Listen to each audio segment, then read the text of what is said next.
enforcement operation supposedly set to hit L.A. soon. Fox 11's Christy Fajardo live in Boyle Heights with details on a new L.A. Times report. Christy, what does it say? Well, Christina, does not give an exact date or location, but the LA Times is citing leaked internal government documents as suggesting the ICE raids could hit the greater Los Angeles area by the end of the month.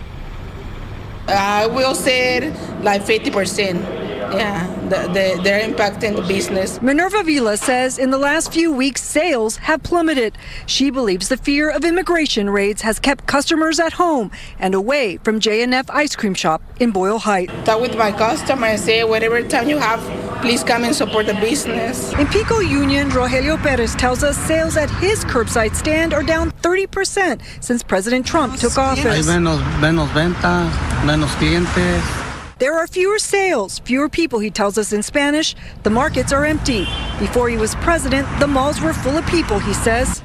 Both businesses are in largely Latino and immigrant neighborhoods, where locals, even some of those here legally, worry they could be caught up in ICE raids. The LA Times reports a large-scale immigration enforcement action could be coming this month. James Quealy and his colleague Brittany Mejia cite leaked internal government documents, saying it won't just be immigration officers taking part. Largely going to focus on people who have lost legal status or people who have pending removal orders. That's about as specific as it got. And we have heard from a few sources that FBI agents are going to be tapped to be part of this. According to the FBI, that was already happening to some degree. But even before the Times report, business was already slowing in Mariachi Plaza. Well, not so. Crescencio, a mariachi, tells us last month has been slower than usual, with locals not feeling like celebrating. Viene el verano y ya todo está bien. You know what all this craziness in LA is really about? The riots, the organized protests, and the current chaos unfolding in the sanctuary city known as Los Angeles? Well, it's not organic, and it's definitely not random. It's actually a calculated move by the leftist ruling class to protect the one thing that keeps them in power: census-based political control. You see, House seats and electoral votes aren't based on how many citizens live in a state, just how many people are counted in that state, and that includes illegal aliens. They are counted as well. So when over 10 million plus flood across the border into blue states like New York and California over the last 4 years, it's not about compassion, it's about math. More bodies equals more power in Congress. But now, mass deportations and people fleeing these blue states are threatening that math. For every 740,000 illegal aliens that are deported from a blue state is one congressional seat in 2030. And if that trend continues, the DNC just doesn't lose votes, they lose control, and likely for good. This is why they would burn a city down like LA to stop Trump. This is why we're seeing the panic. Media hysteria to stop deportations, state-level obstruction to protect population counts, protests and riots like we're seeing in LA designed to bait the feds and flip the narrative. This was never about human rights or compassion. They don't care about you. They don't care about your safety. They only care about control and power. It's political survival, and the census is the real battlefield.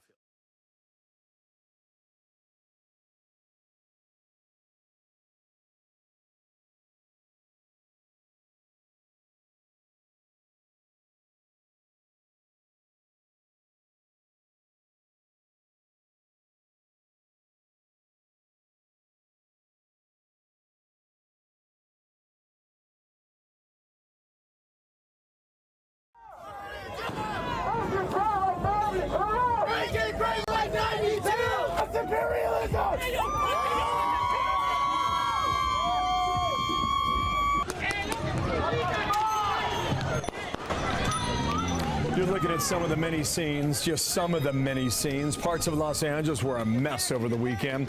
You've got immigration raids setting off 3 days of often violent protests that escalated into riots. Police, some of them waving foreign flags, and we've seen people hurling rocks and bottles at police cars, some even smashing windows at the LAPD headquarters. So, Dana, the rioters are also torching a row of Waymo driverless taxis that are in use in Los Angeles.